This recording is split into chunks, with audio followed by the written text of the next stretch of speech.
Bonjour tout le monde, bienvenue dans cette section consacrée au REER, les régimes enregistrés d'épargne retraite.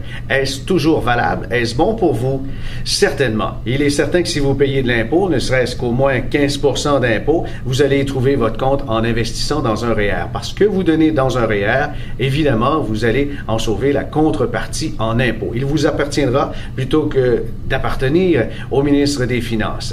C'est déjà une très bonne affaire. Donc, le REER pour cette année, combien avons-nous droit de cotiser? On a le droit de cotiser jusqu'à 18% de ses revenus gagnés et il y a un plafond de 22 450 pour cette année. Cependant, on doit déduire les sommes qu'on a pu contribuer dans un fonds de pension ou un régime de l'employeur, un REER collectif par exemple. Si vous avez contribué pour 4 000 $ en 2010, pour 2011, les 2 premiers mois de l'année 2011, évidemment, vous ne pouvez contribuer le même montant, il va falloir le déduire pour ensuite investir la différence. Contrairement à la croyance populaire, un REER, ce n'est pas un placement. Non, c'est plutôt un régime d'impôt différé. On reporte à plus tard l'impôt que vous réservez sur les sommes que vous allez déposer dans le REER et il y aura une croissance à l'abri de l'impôt. C'est ça qui est formidable. Les deux avantages importants, on a une déduction et on a une croissance à l'abri de l'impôt. Maintenant, comme le REER n'est pas un placement, qu'est-ce qu'on en fait des placements? Alors, dans le REER, on peut choisir toutes sortes d'investissements qui vont des fonds communs, des actions, des obligations gouvernementales ou de sociétés. On peut même y mettre des options ou encore des lingots d'or. Oui, ça va jusqu'à ce point.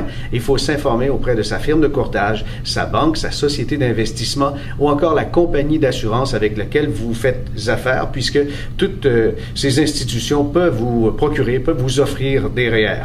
Cette année, vous avez jusqu'au 1er mars pour y contribuer et il serait peut-être sage, si vous n'avez pas commencé, débuter un plan systématique.